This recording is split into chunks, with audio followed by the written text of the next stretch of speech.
Live TV, सच सबसे आगे। नमस्कार, आदाब। आप देख रहे हैं द लाइव टीवी। आपके साथ मैं मोहम्मद अफजल आलम।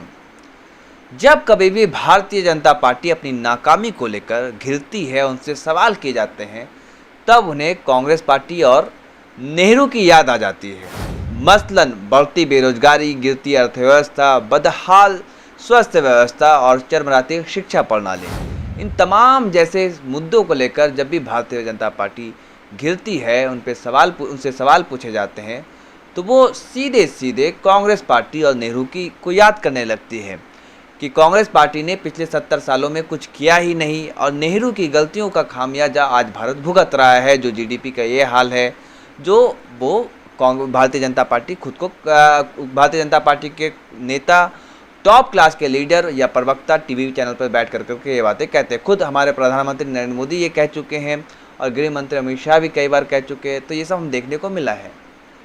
लेकिन खैर, कोरोना वायरस तो नेहरू के समय और कांग्रेस पार्टी के समय आया नहीं।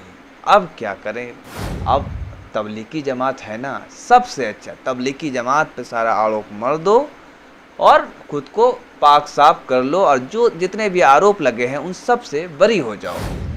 जिस प्रकार कांग्रेस पार्टी और नेहरू को घेर कर, नेहरू पर आरोप मढ़कर खुद को भारतीय जनता पार्टी पाक साफ कहला लेती है, उसी तरह से अभी जो कोरोना वायरस को लेकर मामले सामने आ रहे हैं, उसमें बस तबलीगी जमात का नाम ले लो, सारे मुद्दे हल, सारी समस्याएं सॉल्व और जितने भी आरोप लगे हैं सब उनसे निराधार साबित हो जाते हैं।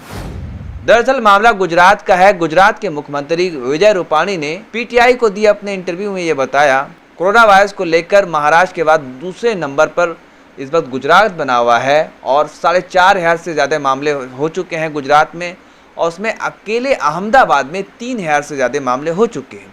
अहमदाबाद को लेकर जो जिम्मेदार ठहराया गया है जिन्हें, वो है तबलीगी जमात। विजय रूपाणी ने कहा कि तबलीगी जमात के कारण अहमदाबाद में मामले बढ़े हैं।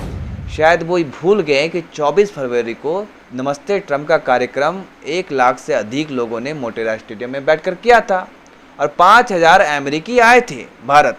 उनका क्या स्क्रीनिंग टेस्ट हुआ था या नहीं हुआ था, जो डोनाल्ड ट्रंप के साथ में आए थे, उन सभी को धत्ता बता दिया और सीधा सीधा तबलीगी जमात को बता दिया कि तबलीगी जमात ही असल जिम्मेदार है, जिसकी वजह से अहमदाबाद में कोरोना वायरस तेज़ी से फैला है, इतने लोग संक्रमित हुए हैं। तो ये बात सोचिए कि हमारे देश के एक राज्य के मुख्यमंत्री कह रहे हैं जहाँ की आबादी 6.5 करोड़ है और अहमदाबाद जहाँ पे 24 फरवरी को नमस्ते ट्रम्प का कार्यक्रम बड़े ही शानदार ढंग से होता है और 1 अरब से ज़्यादा रुपए की खर्च होती है।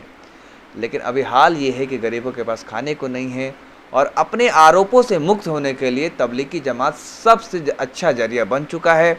तबलीगी जमात का नाम ले लो और सारे आरोप धुल जाते हैं, सारे पाप आपके खत्म हो जाते हैं। यही इस वक्त देखने को मिल रहा है देश में। हमारे टीवी चैनल्स में भी टीवी चैनल्स के एंकर्स भी कह रहे हैं कि अगर तबलीगी जमात नहीं किया होता तो इतने मामले नहीं बढ़ते, लॉकडाउन नहीं बढ़ते।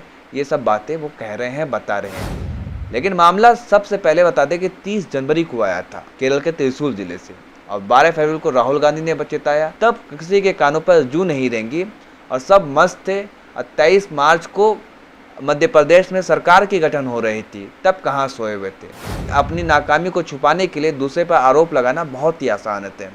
और साथ में ये बता दें कि हमने आपको पिछले वीडियो में बताया था कि फोर्ब्स पत्रिका ने अपने मैगजीन में ये रिपोर्ट में ये बताया कि भारत उन 40 देशों में की लिस्ट में शामिल नहीं है जो बेहतर ढंग से कोरोना वायरस से जंग लड़ रहा है। हम 40 देशों में शामिल नहीं हैं, उन 40 देशों में जो अच्छे ढंग से अपने यहाँ अच्छी व्यवस्था कर रहा है। क्यों नहीं है? क्योंकि हमारा टेस्टिंग नहीं हो रहा है। टेस्टिंग हो तब तो पता चले।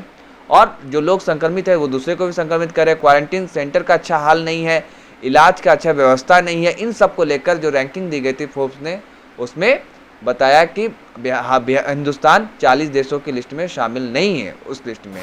और आपको एक बात और बता दें कि अहमदाबाद के जो नगर आयुक्ति हैं विजय नेहरा ने ये चेताया कि अगर ऐसा ही हाल रहा, इस तरह से हम चलते रहें तो 31 मई तक, यानी कि मई के आखिर तक 8 लाख कोरोना के पेशेंट हो जाएंगे। ये बातें वहाँ के अहमदाबाद के नगर आयुक्त ने विजय नेहरा ने कहा।